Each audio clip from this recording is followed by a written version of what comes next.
And we're live. I'm seeing green bars or green lights. Whoop, no, it's yellow. No, it's green. Everything should be working. Let's see. Welcome to the show. I'm your host, Jim Lettuce, your fearless leader. I've come to bring you a podcast today. No gaming. We'll be back tomorrow with the gaming. I think I'm going to do Bloodborne, maybe? I don't know. I'm torn between Bloodborne and doing Star Wars Battlefront, the Part 2 campaign thing, where it's like, I don't know what it is. It's not really a Part 2, but it's like a second part, whatever. I might do that. I might just do Bloodborne because I feel like it. I don't know. Who knows? But anyways, welcome to the show. If you're not subscribed, hit that subscribe button. We got to 200 the other day. The next goal is 1,000. If you like gaming videos, obviously a podcast. I'm gonna do a vlog pretty soon here. I mean, I already do it like once a month. I think I'm gonna start doing it more often.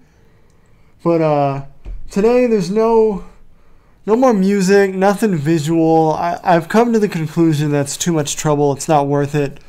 This is a traditional, old-school style podcast. Audio only. Because I want it to be like that. And I've decided we're going to put it on Anchor at some point. Like if you just want the audio and you don't want to go to YouTube to do it.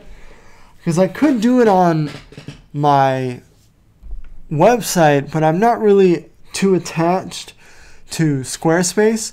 While we love Squarespace here, I don't want to have my podcast bound to that if I change to a different website editor in the future.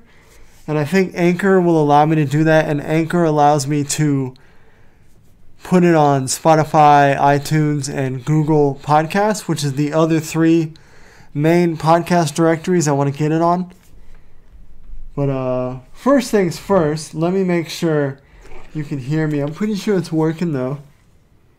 Or is it? Once again, the YouTube app is absolutely tripping. So I'm going to have to start over. Not the podcast, just checking the audio levels.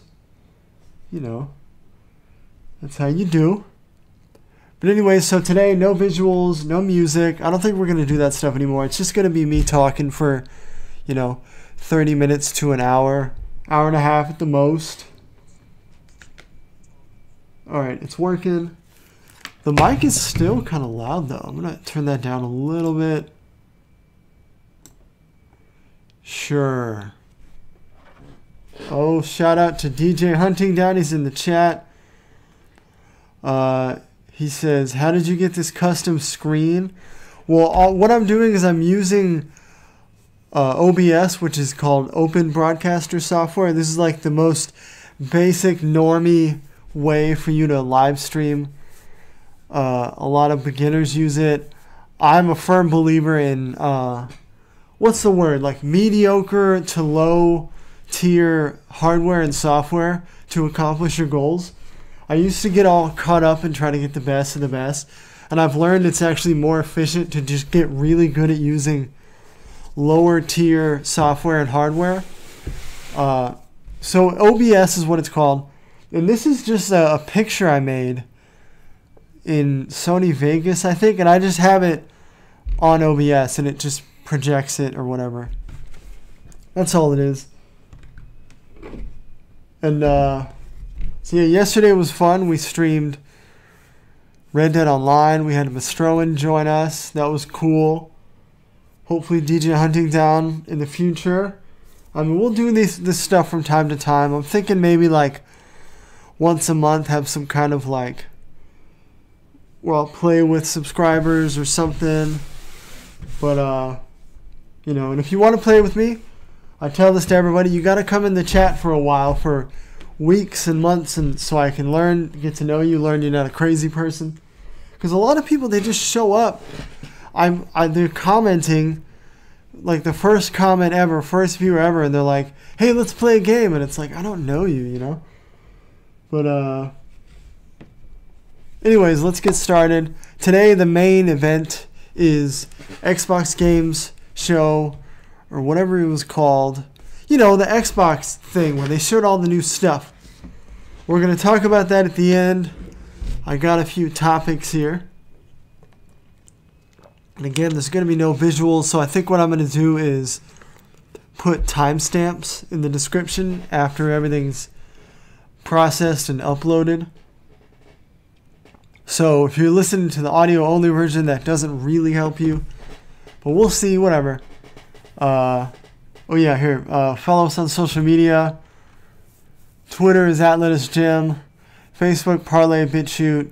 Everything else is TemporarySpaceStudios or @. I don't know why Parlay is capital T. I can't change it, but whatever. When you type it without a capital T, it works. So maybe I should just change that. But whatever, we're not going to do it now. Support us directly. You can go to our website, TemporarySpaceStudios.com. Click on Let Us Wear. That's our clothing line. We got a hoodie, a couple shirts. Anyways, enough of that.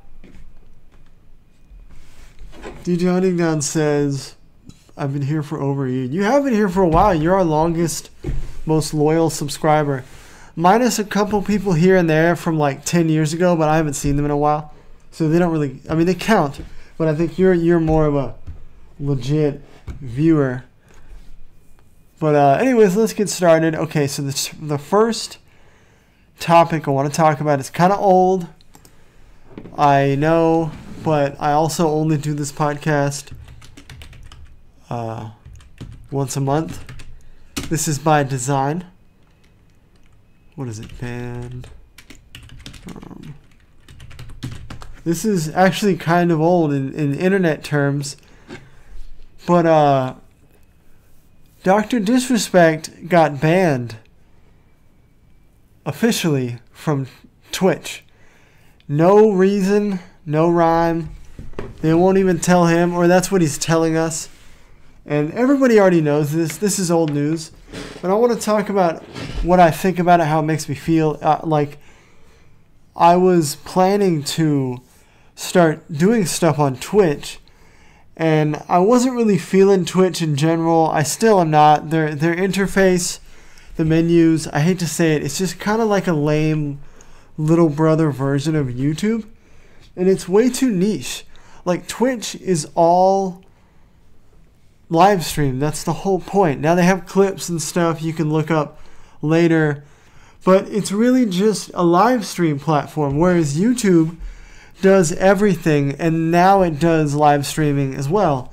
Obviously, I'm live streaming this on YouTube, and I was thinking about maybe streaming like certain games on Twitch, doing it once a month or something, but then this whole disrespect thing happened, and it makes me not want to go there. Now, what Twitch did was not cool. They banned you for no reason.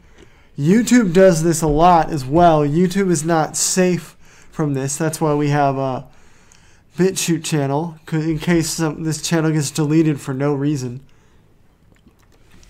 Because before you could do, like, if you're controversial, you're kind of on the chopping block, as it were. But nowadays, you can get banned just for whatever. So that's why we have the BitChute channel. But I still feel like YouTube is more consistent. They will, even if they give you these vague BS answers, they'll still tell you, you know? And it's just the fact that Dr. Disrespect is literally one of the biggest streamers in the world, easily top streamer on Twitch, and they can just ban him like that and not tell the public. You know, like, I don't know if Twitch is a publicly traded company, but you kind of owe it to people to tell them why these things happen. And all they're doing is hurting their brand in the eyes of viewers and potential streamers like me. Now, I'm not some large streamer yet, but, you know, they really sealed the deal for me. I don't think I'll ever go on Twitch now. I was looking at Twitch the other day because I was looking at certain streamers. There's some people that have a YouTube channel and, like, they stream on Twitch, though, and so I'll check their Twitch channel from time to time, or somebody on Facebook posted their thing and I looked. And what bothers me is that when you go to their channel on Twitch, and if they're not online, you can't get them. You can't see anything they do. You have to click a couple buttons in order to get to their clips. And that's just stupid. I don't know why they make it so hard. Whereas Google, YouTube, as with all their shortcomings, they're very, very, extremely user-friendly. I mean, I look at the interface of Twitch, and it's like, what am I looking at? It looks like some kind of knockoff website with all the stuff. And I don't like it. Well, hold on. I'm missing comments here. Might go live. Wait. DJ Huntingdown says, I don't like Twitch. It's only stream. Yeah, it is weird, right? And then people just fake copyright strike. That's a big problem on YouTube for sure. Mastrowan's in the chat. Shout out. What's up? But anyways, I lost track. What was I saying? I don't know. I don't like the interface of YouTube, and I don't know. The interface of Twitch. And YouTube is so user friendly. They make it easy to find it. And then a lot of Twitch streamers, like this one guy named Alpha Gaming, his name is Harris Heller. Shout out to him. I mean, we don't know him, but I watch a lot of his videos, and he's got a lot of info. If you want to be a legit streamer, YouTuber person, watch his channel. He's got a lot of great info, and he always says, if you want to do Twitch, you can't just have Twitch. You gotta have a Twitter. You gotta have an Instagram. You gotta have a YouTube channel. Specifically, he says that because when you're not online streaming on Twitch, nobody can find you. They need to be able to find you. He always says that it's YouTube allows you to be more discoverable, which I totally agree. So I don't know. It just bothers me that we still don't know what happened with him. And the question is, who's next? If he can be on the chopping block, anybody can. Because YouTube is more consistent in that, yeah, they break the rules for their big streamers, but the big streamers are relatively safe because they're the big streamers. On Twitch, it's like anybody can go. That's not a very stable platform, if you ask me. So that's about all I got on Twitch. I labeled this topic the fall of Twitch. Now, I don't know if Twitch is really going to fall because they still are very strong. A lot of people stream there still. And it is a niche. It does have a stranglehold on live streaming until YouTube takes it over eventually. YouTube is still adding a lot of features that Twitch has only. The things like Super Chat is directly competing with Twitch's subs and all that. And that's another thing. Twitch, there's so many different little subs and tips and there's all these different things, and it's like, what? I don't understand. Whereas YouTube, it's like you subscribe, or you can become a member if they have a big enough subscriber base, and they have that. It's like $5 a month or something, which we will do eventually here. Or you can the super chats, which is just donations basically, where it's like a chat where you theoretically the streamer will read the chat out loud because there's money, and you can donate whatever amount of money you want. It's very simple and straightforward. All the subs and tips and all that, and then there's super subs. I don't even know how that works on Twitch. It's very confusing. Mastrowan says, hold on, it flagged your comment. Twitch makes me want to shit. Some rados from my school tried to strike my channel. See, that's a scary thing. That's why we have a BitChute, because anybody can just strike your channel on YouTube. But anyways, I don't know. It's scary. These things are scary. Eventually we're going to do... Oh yeah, I was going to talk about... Dr. Disrespect talked about how he's probably going to start streaming on his website specifically, from his own thing. And this is actually what Tom Green did back in the day. If anybody doesn't know who Tom Green is, He's a comedian, and he streams to this day. He was a comedian. He had a show on MTV, and now he does a podcast and all this stuff and he has a YouTube thing going. And back in the day, though, he had his whole server and all this stuff set up at his apartment. And he actually talked about it on his podcast, how back in the day, some guys that worked at YouTube, before YouTube was the YouTube we know today, it was just a little startup back then. They called him and they were like, hey, we like your stuff. We'd like to talk. And he's like, no, I'm not interested. And he was talking to Joe Rogan the other day on his podcast, and he was like, wow, I should have talked to them. But either way, he's a big-time streamer now. Anyways, in his own right, he'll be fine. But we like him at this channel. But yeah, that's all I got on this topic. Let's move on to the second one. I really want to talk about this. Amazon's failed AAA game. This is also relatively old news. It's a game called Crucible. And the guys over at Layman Gaming, if y'all ever watch their channel, they're great.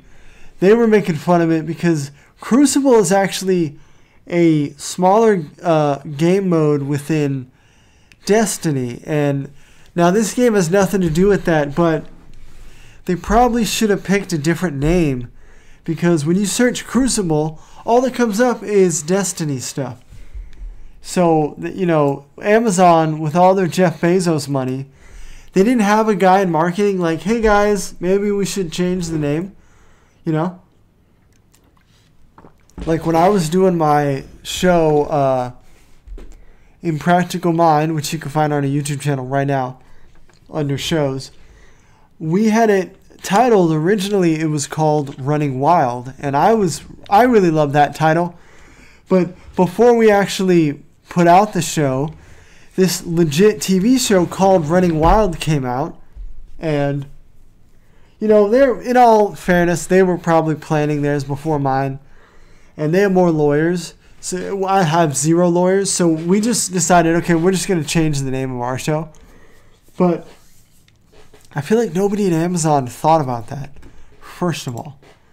Anyways, let's see what their website says. Crucible, free to play. Oh, it's free to play. Ah. It's a team-based action shooter, so it's kind of like Overwatch-ish, but they really kerfluffled their launch. It came out with all these different game modes, and none of them were really perfected. Like, this game was clearly pre-beta stage, like alpha stage. And so they just put it out. It's broken as heck, Fallout 76 style. And, you know, like, all this money, they couldn't... Why do they... Now, there's something to be said about putting games out.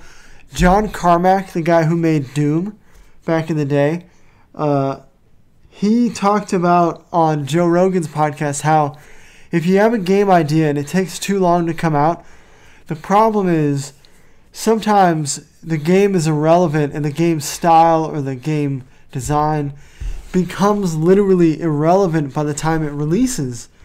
That's what happened with, what was it? Borderlands 3, kind of, and then Rage 2, and you could argue Last of Us 2 did the same thing. I mean, that game took like 7 years to develop, and by the time it came out, you know, a lot of the game mechanics in that game are very last gen. And so there's something to be said about, okay, the game might not be ready, but we got to push it out there and get in that market share before we lose this spot. So maybe that's why they pushed it out. I don't know. But it was all for naught, because they ended up putting it back into closed beta anyways. And we also need to talk about how they didn't promote it. The game came out, nobody even knew it was out. I didn't even know. I'm like a gamer, YouTuber guy. I didn't even know this game was out. And, you know, they didn't have... The marketing for this game was almost non-existent. I saw like one ad on YouTube, I think. And I use ad block, so I only see ads when I watch YouTube on my phone, because for some reason the ad block on your phone costs money, but ad block on your computer is free. Go figure. But I don't know.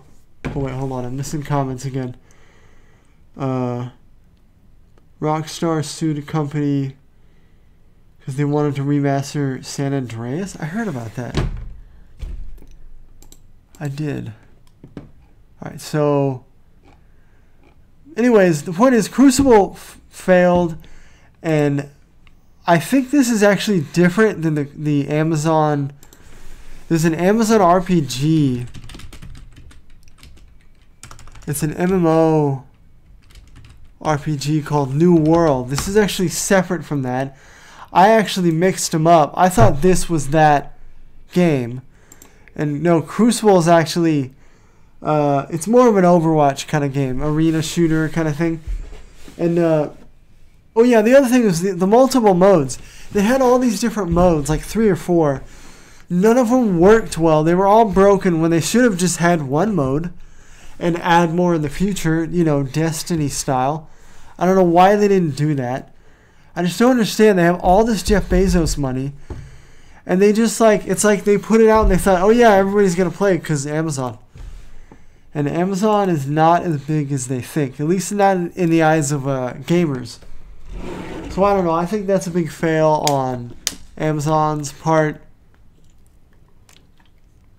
What else? Where's my topics list here? So it's basically a failed AAA game. Let's look at New World, though. Let's talk about that for a second. I want this to be cool. This is also, I think it's in a better state. They're using, I don't even know much about this game either. Let's see what Google tells me. Amazon MMORPG New World. I think it's in beta, but it's not fully released. Alright, it looks like they're in closed beta right now. And then August 25th is when the game actually comes out. I'm probably not going to get it. I think it's only on PC. It's not a console thing. But, you know, that stimulus check is coming, so I'm probably going to get a fancy schmancy computer with that stimulus check. Fingers crossed. We'll see. I was looking on Omen PC. That's probably what I'm going to use. Those things are jacked up in price right now, though. But I might buy it anyways, just because I'm definitely not going to build one, and I'm not about to buy a piece of crap from Best Buy. But we'll see. When that comes out, though, I'll be able to do more PC game stuff. Even though I'm really not a big PC gamer, per se. I'm more of a traditional console guy, myself. But yeah, that's all I got on these Amazon failed games. Now, I want to talk about this new YouTube channel I found. It's not new. It's new to me. It's called, let me look it up. Sirmore.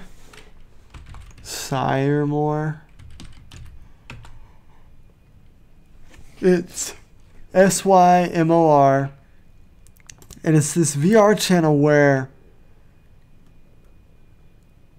hold on, let me pause this autoplay video. It's a pretty big channel, 790k subscribers. If you search it, it has like a cat face with a yellow background. But a lot of the videos are these very popular videos where it says guy in VR explains, and it's just like a guy, it almost is like a clip of a podcast almost, of a guy talking about stuff in VR. Like the main guy, Seymour, seems to be just kind of interviewing these people and recording it. And I think that's great. I would love to do stuff like that in the future when I get deeper into my journey to becoming a VR YouTuber / virtual YouTuber. But this isn't, I want to talk about this channel because they really utilize VR in a good way. You know, last time, or in one of my game streams, I was talking about how Disrupt, which is another VR-centric channel. He does this podcast in VR, and it's very cool. I just love how VR is like this alternate universe almost we could escape to, you know? And I can't wait to escape into VR, y'all. Legit. I want to just go live in VR and say sayonara to the real world. Maybe in the future I'll be rich enough to do such a thing. But, and then I was watching this other girl. Her name's Fia. Her name's called like the Reality VR Show, something like that, her channel. But she refers to her virtual reality avatar as her other body. So it's not like, oh, that's me in VR. That's my other body. That's what she says. It's very cool. And I don't know what else to say about the Seymour channel. I just wanted to shout out them and say this is a cool channel if anybody likes VR stuff. And it's just cool. I can't wait to get a VR headset and jump into VR chat and do all this VR virtual YouTuber thing. Like our vlogs, I'm going to do vlogs in VR. I can't wait to do it. Because right now, I'm going to do a vlog for this month. And I'm struggling like, well, do I film it in my room with my green screen? Do I do it in the car like I normally do? Do I go in the backyard or something like a real YouTuber? I don't know. But in VR, I can just do it in the virtual world. You know, whatever background, whatever world I want to be in. It's very exciting. So many possibilities. Yeah, that's it. That's all I got on that. Now let's go. I was thinking this podcast would be a long one, but it's probably going to be relatively short. We probably will not break an hour. Just judging by how fast I'm going through these topics. But next, I want to talk about Ghost of Tsushima. Is it Tsushima or Tsushima? Is it a silent T? I don't know. Alright, DJ Hunting Down says, some people who live in a trailer escape to VR. That's like that movie, what was that movie? There's a movie like that where it's like a kid and the real world is like trash and they go to this place called the Oasis. What is that name? There's a name, it was like a big movie. Hold on, I gotta find it. Ready Player One, that's what it is. It's based on a book. It's a very normie idea of gamers though, like in that movie. I didn't really like, they have the gamer friends of his and they're like, alright, top 10 first person shooter, go. I'm like, gamers don't talk like that. That's what boomers think their gamers are like, you know what I mean? Anyways, I digress. Ghost of Tsushima. Now, Ghost of Tsushima is a very special game. Here's why. Number one, it's made by Sucker Punch. They made Infamous and... what else did they make? Hold on, let's look it up. Sucker Punch. Game developer games. It's like they did Infamous and they did another one. Oh, the Sly Cooper games. I never played them, but they were kind of this like Ratchet and Clank-esque kind of platformer, but with like a cat burglar character. They did a couple other ones, but those are the main ones. And then the Infamous games, Infamous 1, Infamous 2, which is the greatest, one of the coolest games ever. Infamous Second Son, which was the third one, which I never played.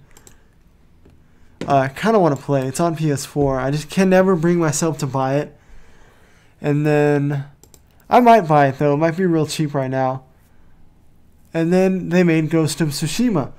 Now, what's happening right now is we're in the final twilight years of the PlayStation 4, Xbox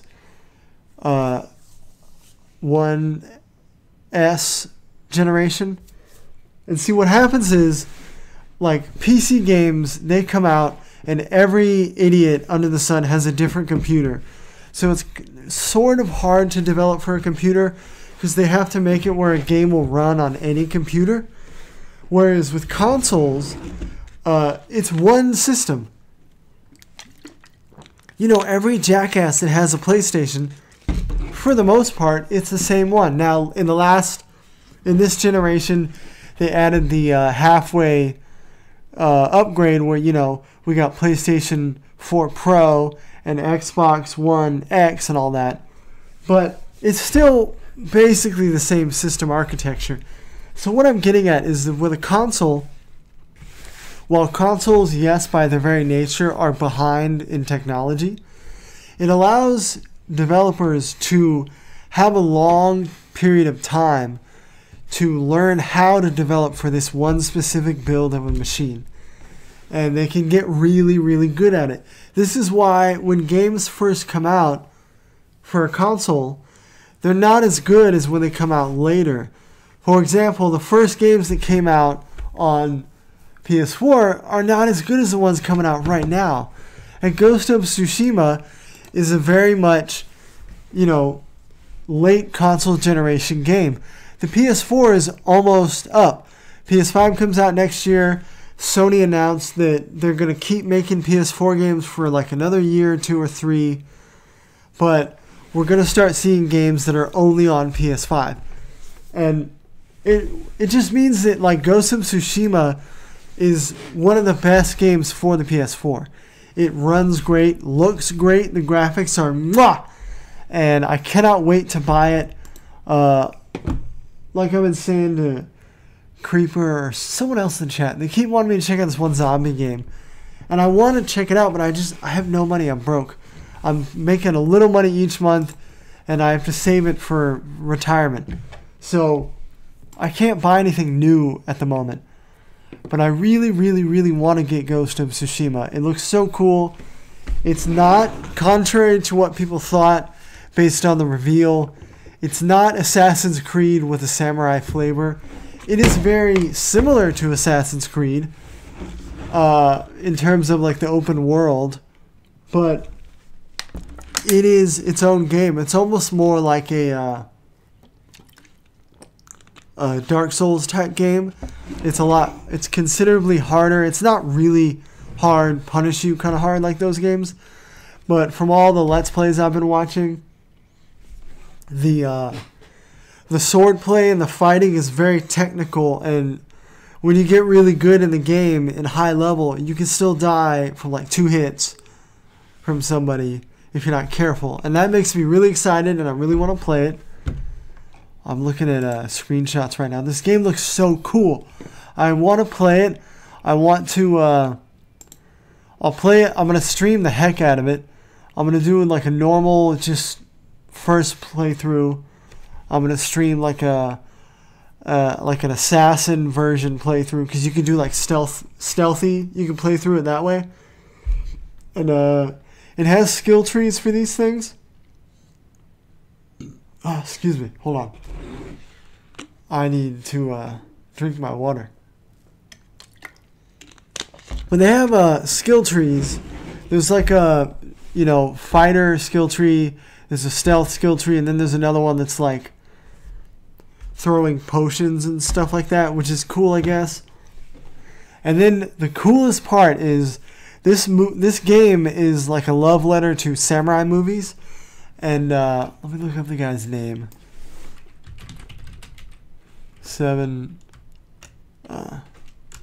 Hold on, it's called Seven Samurai.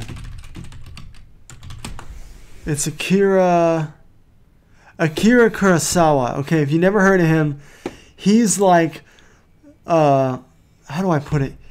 I want to say Spielberg or Tarantino, but he's more like Christopher Nolan.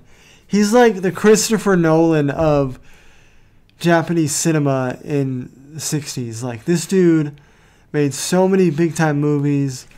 He kind of like pioneered the samurai genre in movies, really. He wasn't the first one to do it, but he made some of the most famous ones. And If you ever get a chance to watch Seven Samurai or any of his movies, watch them. They're really slow, but they are so good. And they're old, though. They're really old. And this game is a love letter to Kurosawa movies. And they loved it so much that they put a Kurosawa mode. So there's a mode you can put in it where it'll make everything black and white, and it makes the sound design sound all raspy, like those old movies in the 60s. And then it's dubbed in Japanese. And I cannot wait to stream it in that mode as well. So whenever I get it, look forward to like 3 different streams of playthroughs of that game. Man, it just looks so cool. And the photo mode is really good. Hold on, let's see if I can find... What? Screenshots. I'm not going to show them, but I just want to look. You can Google them. This game is so pretty. The colors and the lighting, the graphics, it's so good.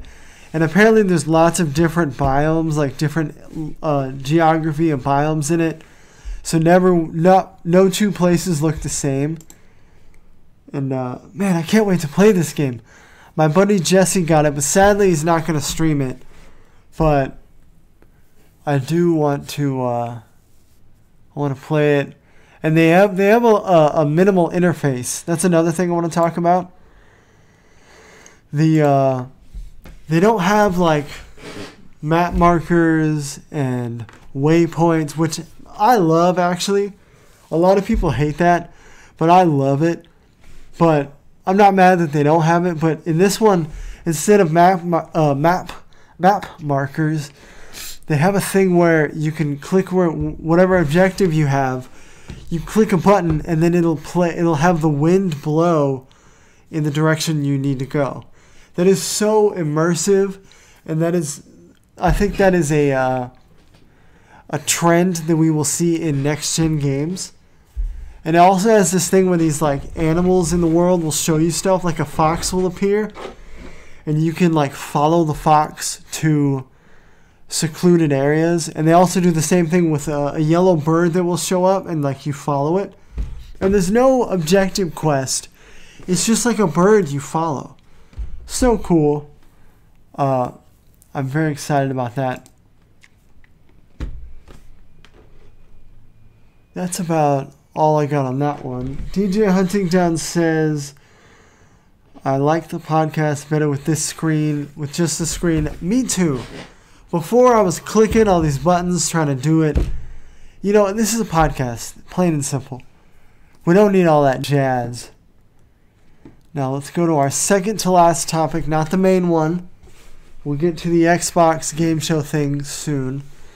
But I do want to talk about, what is it? It's called Xbox Game Pass Ultimate. Is this the one? There's one it's like a new one they combined. Okay, so everybody's competing with live services now. PlayStation has PlayStation Now, where you stream the games. You can also download them. That was to compete with Xbox Game Pass, which is just downloading. But Xbox also has another one called xCloud, which is not the final name. It's not out yet, but that's what they're calling it for now. And PlayStation, even though they're streaming and their network is not as good as Microsoft, they have a leg up because they already have a streaming service thing called PS Now. But it's separate from... hold on, let me go back. PS Now lets you stream games or download if you want. Whereas Xbox Game Pass is just downloading. And Xbox realized, holy crap, if Sony gets their stuff together with their network, they will defeat Xbox, right? Because you can stream and download in one service. So, to negate that, they made it where they combined xCloud and the Game Pass, and it's called... What is it called? It has this long name. Xbox Game Pass Ultimate, where they combine both.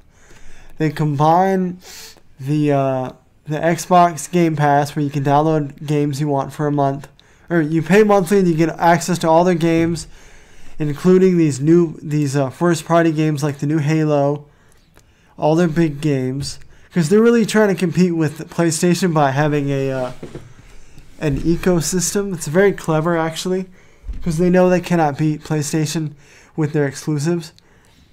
But I think this is a genius move. So what this does is it combines both. Now, and it's only like $15 a month, which is basically the same price as the other one. That allows you to download or just stream them like PS Now. And they're doing a thing for like the next few months or the first year. It's only $1 a month, which is really good. They're really trying to get that ecosystem built up. I think PlayStation is probably still going to win this generation simply because they're exclusives. And they're really doubling down on the next gen-ish parts of it, saying these are new games. We're not making stuff work on all the systems like Xbox is. But it's a very interesting move by Xbox. They're losing, but they are giving good competition. They're not getting their ass kicked, you know? And they're going to have definitely the new Halo Infinite on it. All the stuff that was at the Xbox show. That's all I wanted to say about that. I just wanted to talk about it, touch on it. Now, what's our time? 40 minutes. Okay, we'll go about an hour-ish. So now, this is the main event. What was it? Hold on, let me get my facts straight. Xbox show. Oh, it's the game showcase. That's what they called it. Games list. Everything revealed here. That's what we need. Okay, we're going to talk about all the games. I'm going to go through the big ones, obviously. Yes, accept all cookies. Jeez. Alright, now let's... Oh my gosh. It wants me to turn off my ad blocker. Okay, fine. Now, while that's loading, let's talk about Halo Infinite. Now, this was a big chance for Microsoft Xbox to really get people hype about Xbox and really take away market share from Sony. And I wouldn't say they dropped the ball, but they really fumbled the ball. You know what I mean? They picked the ball back up. Wasn't a complete loss, but they could have made this so good. And the fact that Halo Infinite did not look that good is not what hurt them the most. That hurt not Bungie. Who does it? 343 Industries. They took over when Bungie left, and they did Halo 4 and 5. And but it still hurt Microsoft though. Like, this is the game people have been waiting for, getting hype about for years. The last good Halo game is arguably Halo Reach, which was Bungie. Okay? 343 didn't do that game. They did Halo 4, which kind of, I hate to tell you, but it sucked. It's not bad, it's just, ever since 343 took over, Halo feels like a Call of Duty game with a Halo skin. And it's like, I'd rather just play Call of Duty, you know what I mean? Like, it feels more like Call of Duty. It's hard to put my finger on it, but it doesn't feel as heavy and kinetic as Halo did, or you could say Destiny does. It feels more rigid, like Call of Duty. Now, I can't comment on Halo Infinite necessarily, even though from what I saw, it looks like more of the same in that regard. It'll feel like COD with a Halo skin. But it's just, alright, let's talk about the presentation. They had gameplay with no commentary over it. And then after the gameplay, it was like 8 minutes of gameplay. And then they did developer talking about it kind of thing behind the scenes, which is very standard. So, you know, good on them, I guess. But they should have managed our expectations. That's the biggest problem. Let me pull up a picture so I can see what I'm talking about. Halo Infinite. Pull up a screenshot. It looks so average. Like, it doesn't. Everybody, when I was watching it live, and everybody was like expecting to be blown away. Everybody was like, I can't wait, because I thought this will sell the system. This will sell the Xbox Series X. And it's going to look amazing. They have a new engine called the Slipstream engine. Sounds all new and smooth. And I'm telling you, the game looked like Halo 1 or Halo 2. It looked so average and old. Not really old. It just looks like a weak-ass HD remaster of a Halo game. And it's like, yo, this is a new-gen game. But I was watching the guys at Digital Foundry, and they were saying that it's been in development hell for a while, so it kind of explains things. This is a game that was supposed to come out on Xbox One and PS4 only, and it took so long that now it's going to be cross-gen. And so it makes a lot more sense that it doesn't look like a next-gen game, because it's not. It is at the very most a cross-gen title, kind of like Grand Theft Auto 5 was. Came out PS3, or at the end of the PS3 cycle. And now it's going on PS4 and PS5, lol. But I was just so disappointed, and they could have managed our expectations better. They could have had a thing on the front, which a lot of people do now because they learned their lesson from Division, where it says, this is a work in progress, not final gameplay. That's all you got to do. And it makes it where whatever we see, we know it'll look better later. And they didn't even do that. They didn't even say that. And that's why it hurt them. It was. Thank God they didn't do this at the end of the presentation. That would have made everybody so mad. And then the weird pilot at the beginning, it was a little of a stereotype. Like, I feel like they could have toned him down a little. Like, I don't know if that was the best way to do it. But, not totally offensive, but it was like, hey, why have the token dude on there? Maybe just have a regular dude. But, that's just me. Master Chief is back. Same guy does the voice. That's cool. The biggest problem with Halo 5 was that, spoiler alert, they made Master Chief a bad guy in that game. Why? Why would you do that? Why do these movies do this too? These movies and games, they make the main character, the one that the audience loves, they make him a bad guy. They alienate him from the viewers. And then they're like, why did nobody like the game? What? Because you made Master Chief the villain. And we didn't even get to play as him. Like, not that much. It was so stupid. Alright, that's my rant on Halo Infinite. Let's go to the rest of the games.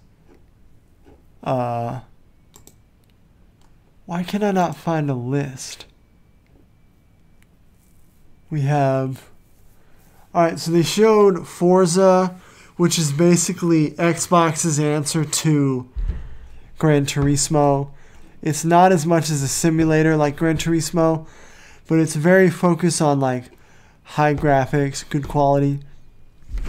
I've never been a huge fan of Forza, But it looks cool. I mean, if I get Game Pass, I'll probably get it. Then there's another game called Everwild. What is that? Show me a screenshot.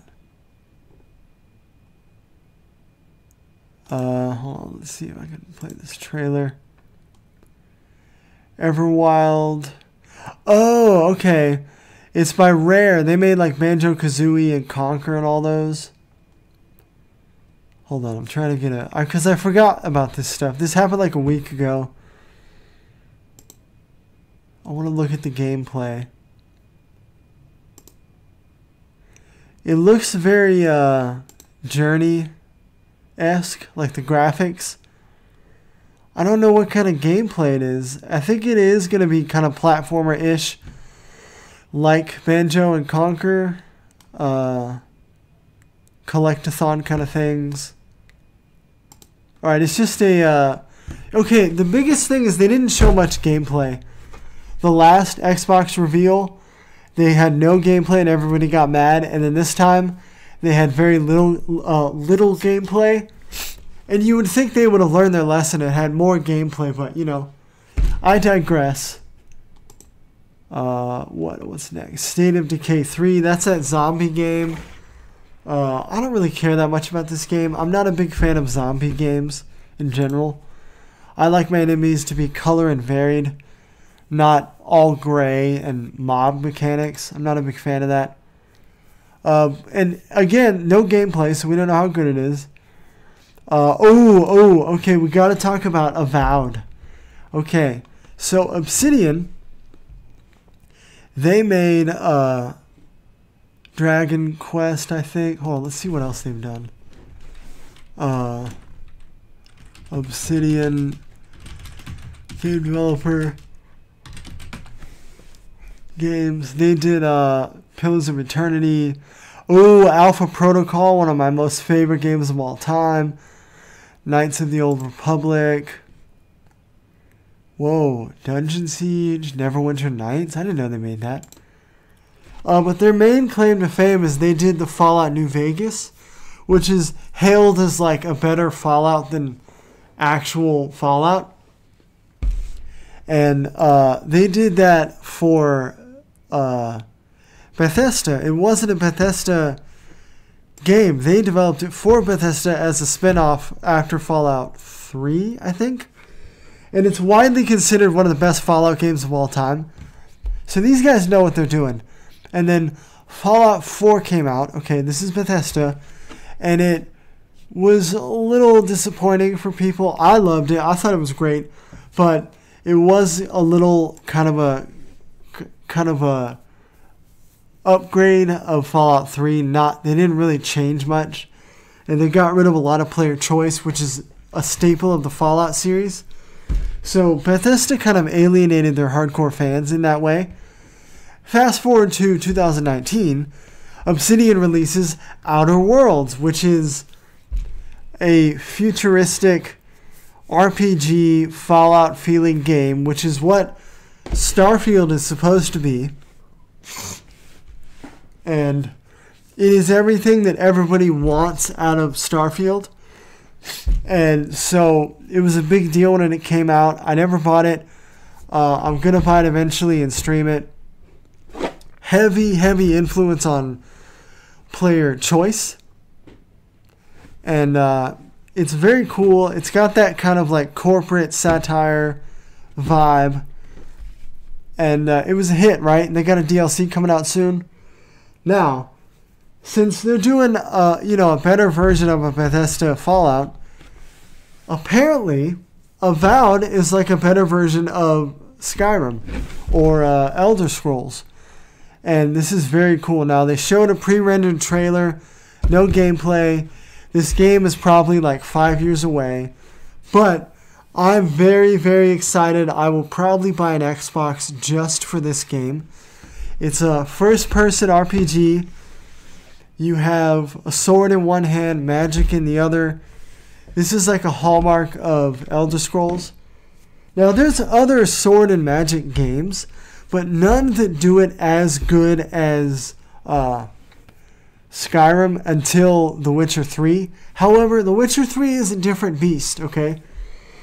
Witcher 3 is a third-person RPG. This is a different type of game. Even though Elder Scrolls has third-person mode, you can switch. It's a first-person type of game, okay? And this game looks so cool. The lighting looks cool. There's really not much else to know besides it's called Avowed, and it's a first-person RPG. It's set in a world of... Hold on, let me look at their games.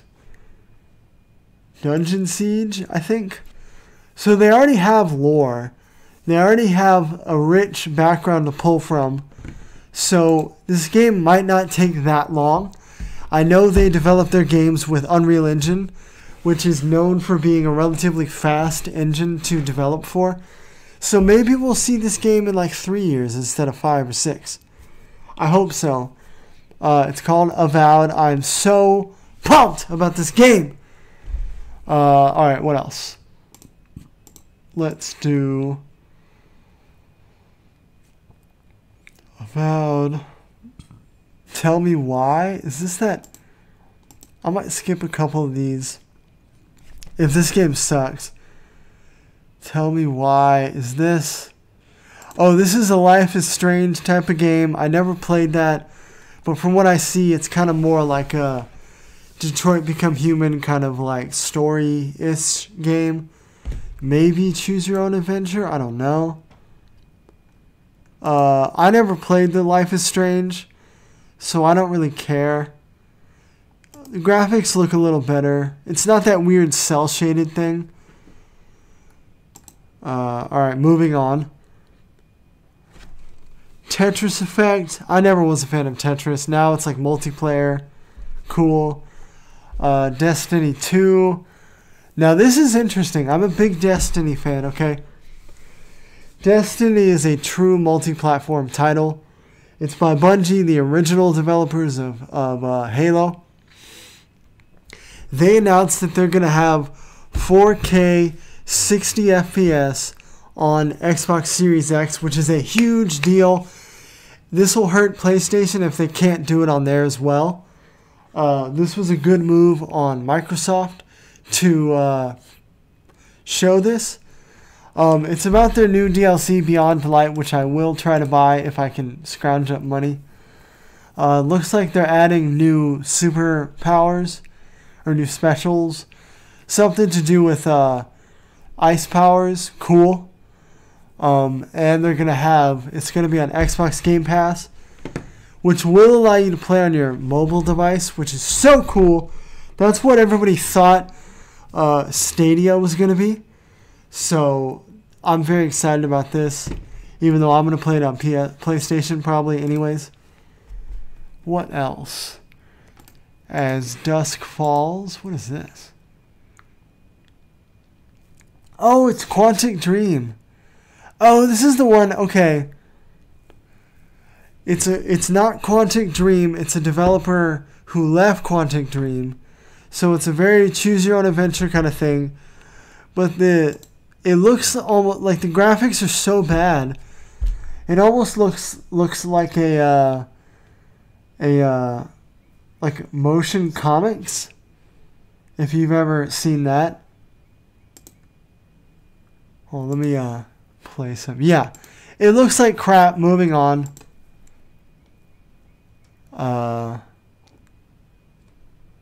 The Medium? Which one is this? Is this the one that oh yeah, this is the one that almost looks like a Silent Hill kind of thing, like a third person horror exploration kind of thing, survival.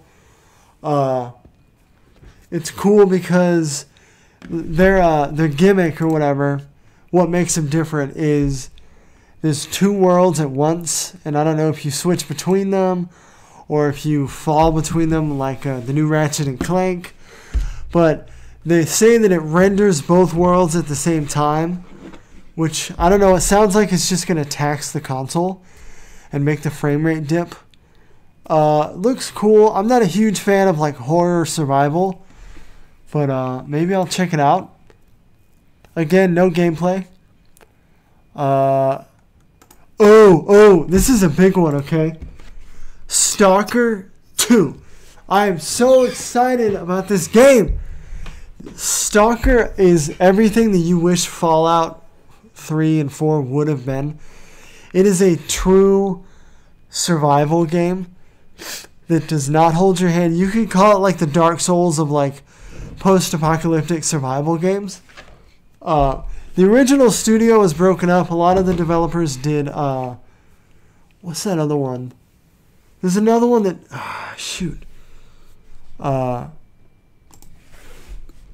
hold on. There's another big one.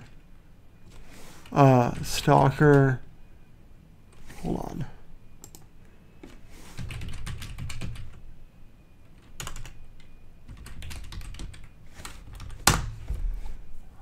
Metro. That's it. Metro is a big one. It's basically post-apocalyptic survival, but like to the max. And it was really hard back in the day. I played it. I didn't get that into it, but now that I'm more into survival type games, I cannot wait for this game. I'm so excited. No gameplay, but man, it's probably going to be good. There's not much else information on it. Oh man, I can't wait to play it. What else? We got Warhammer Darktide. I don't know. Is it like first person though? It's kind of like a Left 4 Dead zombie horde shooter, which even though I don't like zombie horde games, Left 4 Dead was pretty good. I played it a lot back in the day with Jesse.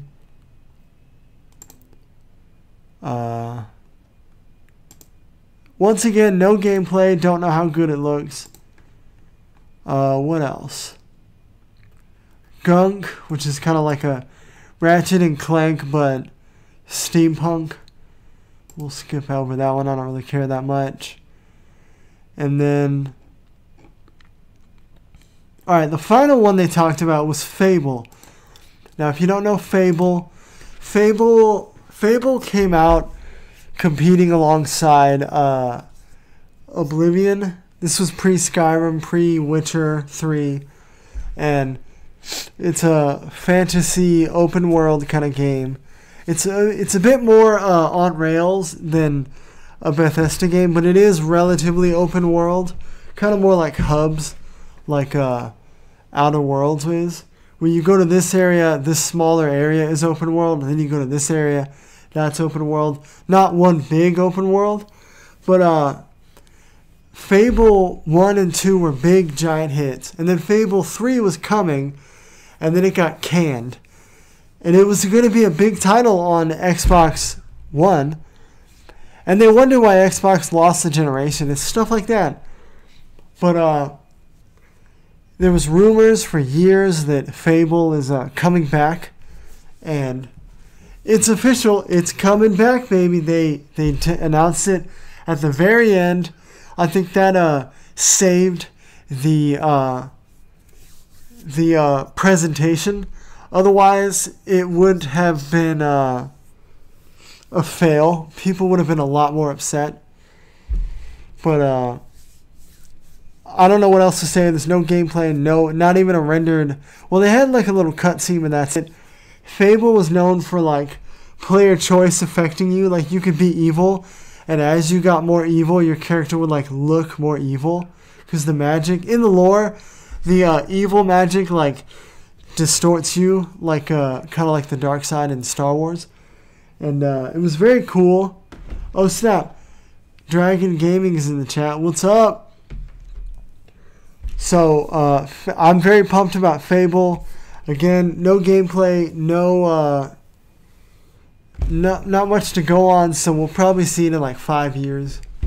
I don't know. But overall, I think the Xbox show was not a failure, but it did not help them get closer to defeating Sony. I mean, Halo Infinite was lackluster. Other than that, nothing really blew anybody away. I mean, I got hype over Stalker and Fable, but nothing to say I'm probably going to buy the Xbox, except for maybe Avalon, but that game's not out. I might change my opinion when I see it. So who knows? I don't know. What about y'all in the chat? Are y'all leaning more towards Xbox or PlayStation? Or are you just diehard fans, one or the other? I'm more of a diehard PlayStation game fan, but I would like to buy the new Xbox. I mean, I still have an Xbox One S in my closet that I literally never use. And if I wasn't so broke, I'd get Game Pass, but whatever. But yeah, are y'all more leaning towards PlayStation or Xbone? What else? Is that all of my topics? Alright. Twitch, Crucible, Ghost of Tsushima, Seymour.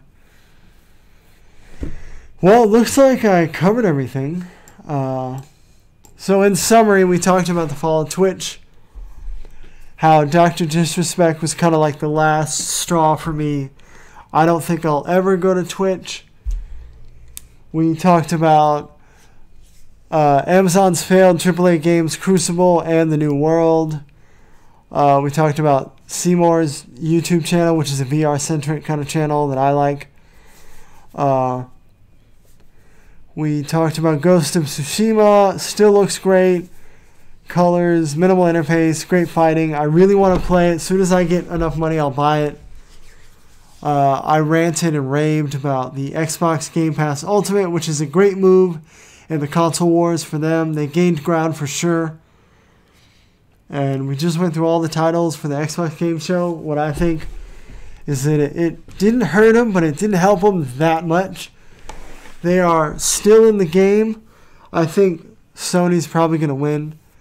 But, you know, we'll see. We'll see. Very excited. All right, what's our time? 1 hour and 7 minutes. Not bad. Not bad. Oh, that's why I moved my tab.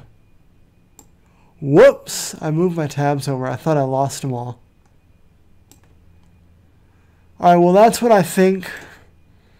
That's the show, y'all. I'm honestly running out of steam. I'm glad I don't do this podcast every week. There's no way.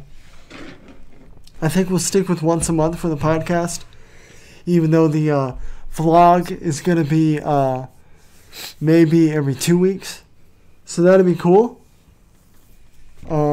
Stay tuned. Tomorrow I'll be back gaming. I think I'm going to do Bloodborne. So if you want to see me get really mad, tune in. It'll be our usual time, 3 p.m. Central Texas time. So just Google what that is for your area. 3 p.m. 3, there you go. Sometimes it's hard for me to say the word 3, the way my mouth is. But anyways, that's all for today. I hope you liked the show. If you're not subscribed, hit that subscribe button. Our next goal is 1,000 subscribers. We can do it, Lettuceheads. We can do it. Join the Lettucehead community. If you like gaming, a podcast, vlog, original shows, and movies. We're going to have more of that stuff in the future, especially if I start making more money at my job. That's maybe a year or two down the line. But I fully intend to put feature films on this channel. But anyways, that's about it. Thanks for watching. Shout out to DJ Huntingtown. Dragon Gaming showed up. Love y'all. Thanks for stopping by. This has been a Temporary Space Studios show. Oh yeah, here's all the stuff. Links to everything is down below. If you want to support us directly, buy our merchandise at TemporarySpaceStudios.com. Click on Lettuceware. That's about it. This has been a live Temporary Space Studios broadcast. I'm Jim Lettuce. Drive safe and shit.